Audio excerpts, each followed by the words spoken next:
great to be back. Really missed y'all and missed being back out here on this field. You know, spring ball is one of my favorite time of year because you focus on the technique and fundamentals of the game, things that are going to win championships. And to see these guys' effort, to see these guys' attitude, where they were today was absolutely awesome. Myself, I could hardly sleep last night with excitement to get back with the team and to be a part of this and to get our team fully back together. So exciting to have 7 midterm freshmen out here first to gain that extra experience, to be able to see a Josh and a Michael Pittman be out here and do the things they did today were really exciting. I think it helps every freshman to be able to be out here just for a little bit extra. It was nice to see them.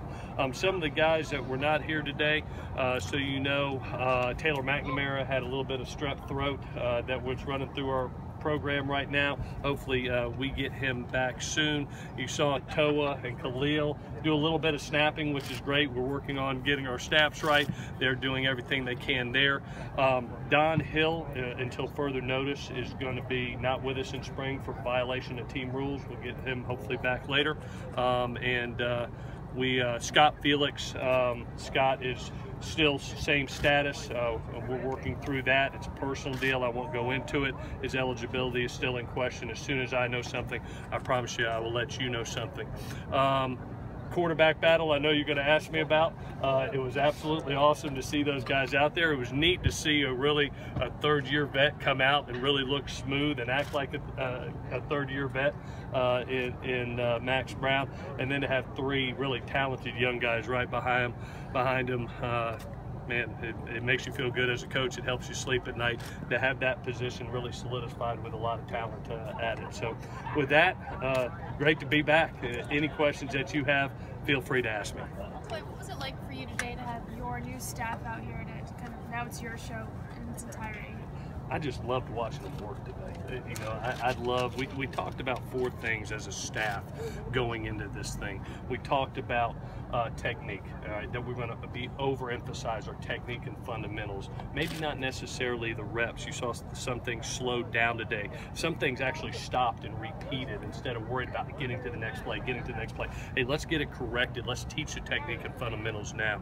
I hope you saw the toughness. And toughness for us is the art of discipline. The art of discipline of doing things right, down after down, play after play. All right. Then I hope you saw the togetherness. We're really preaching that, a brotherhood. You saw right at the end of practice what we do after the competition drill. Offense lost, we all ran. The problem is I'm offense and defense, so I got to run dag every day, which the kids love. But it's that togetherness of family is going to be important for us. And the last thing is the trust and trusting the process. And one of the things that you're going to see from these coaches that the reason I brought them in, they coach extremely hard. They're tough coaches, and we believe in coaching the best players the hardest. You coach Juju Smith as hard as humanly possible. You coach Max Brown as hard as humanly possible. You coach those older guys that have been around and the young ones falling into place. So those are our 4 T's right now. All right, technique, toughness, togetherness, and trust. And that's what we're focusing on as staff, and I love what these guys are doing as a coaching staff. Thanks for that question. Is the plan still to determine a starter at the end of spring? I think if there is a huge gap, Adam, then yes, obviously you can make that decision. If there's still some work to be done as we go into fall, then we'll take that. I'm hoping after 5 great weeks of practice, you know, we'll see where we're at. We'll make a judgment. If the gap is close, there's some progress that can be made, then we'll take it into fall camp, but there'll be a determination before we go to Dallas. Would the ideal scenario for that situation be to get someone to go ahead of the pack so that you can start working with this player rather than create some sort of question we mark? don't want controversy. We don't want kids working over the back, but there has to be a clear separation, you know. And when that point in time comes, then you name the guy, and he gets more reps than the others. You still progress the other guys along, but you focus on that guy getting ready for the opening ball game. Yes, obviously. How much is the offense set yet, and how much is going to evolve when you see what what works and what you do well and all that. Where's the playbook right now? Yeah, right now, you know, you saw it, we put in a lot of install today, and to be honest with you, we'll try to get most of the install in the first 3 days and then review after spring break. Remember, we got 1 week now. We practice Tuesday, Thursday, Saturday with these teaching days in between, which really help us. This Monday, Wednesday, Friday to go back in and watch this film and correct. We'll have a spring break next week and then come back for 4 great weeks of ball. And once they're going to hit a wall at some point in time. It always has that camp wall that you hit where it's like, okay, there's too much intel. Let's cut it back. Let's get back to them doing the right things. And, you know, by the end of practice 15, I really hope that we've got the entire playbook in. Is that already determined, or is the playbook evolving as you go through practice? Yeah, and as you judge your personnel, you know, you look at some guys. I mean, to see Michael Pittman and Josh out here doing what they did today, they look like they've been here for 2 years, you know, and to see that wideout core, that's a really strong wideout core. And to see a running back group that's so talented, it really speaks to you what a balanced offense that you can be. You know, talented quarterback, talented skill around you, be balanced and be able to run the ball in the fourth quarter when you must. You know, that's hopefully what we can get to. Is the plan with Dory to still let him focus on track and field this spring? No question, no question. I think the young man, you know, talking to Coach Carroll, and he's been such a success over there for him, for them, and for himself, and to allow him to go to attempt to win a national championship, to be a part of the Olympics, to do that, you got to master it. You know, I don't think you can jump back and forth. And he's one of those special players that needs about 3 weeks of camp to be ready for a season. He's just that supreme an athlete. I'm so glad for him. It was so nice for him to walk out and give me a hug today with that big smile. Makes me happy. Coach, going back to your QB competition, you sat down with all of them and kind of set the rules of this competition, and is it fairly well established that Max has the inside track because of the time that he's put into the program? Well, I would say this. The goal of every quarterback is to move the ball. You know, some guys do great in drills, but at the end of the day, when the bullets are flying, does the ball move and do you produce as a quarterback? You know, and those are going to come from live scrimmages, from live bullets flying.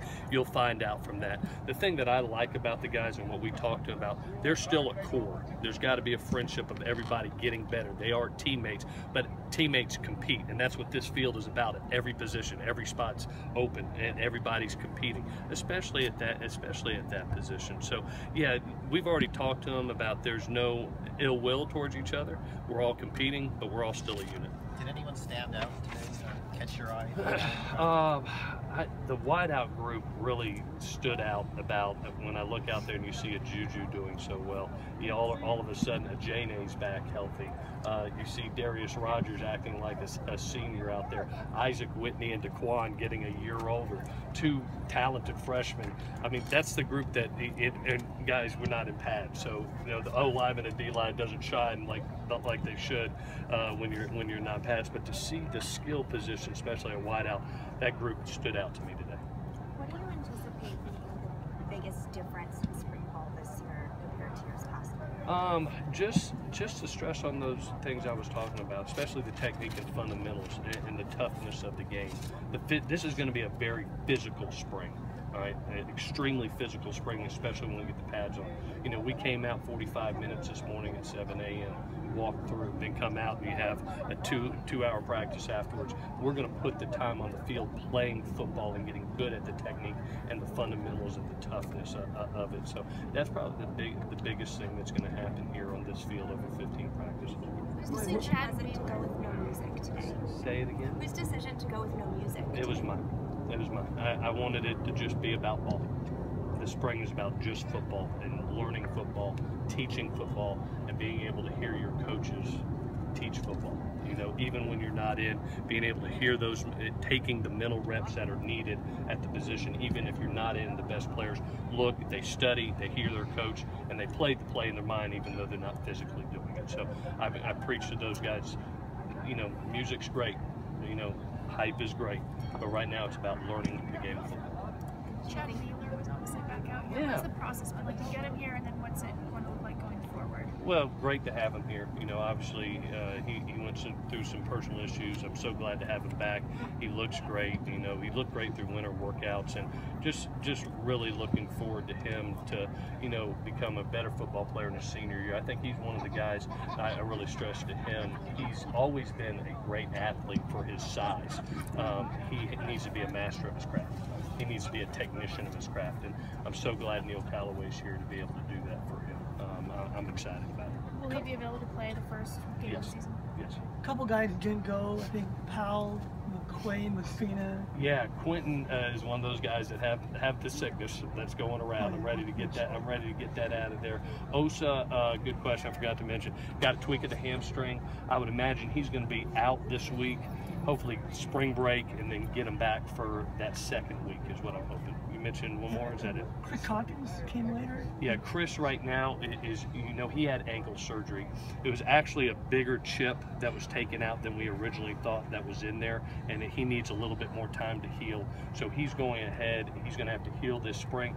Plus, what's really neat, he's going to be able to graduate with classes that he's taking right now this spring. It helps him propel. So he's working on his classes and doing rehab. How much different? Leon McQuay, you know, we have one class. We're going to have about a dozen seniors that are already going to have degree in hand if they can knock out a class or two. And obviously we are student athletes, and there is one class that he needs to be able to get that degree. So we're going to work him at a different time individually, and he's going to get this class to be able to make sure that he gets his degree. That's always first with us.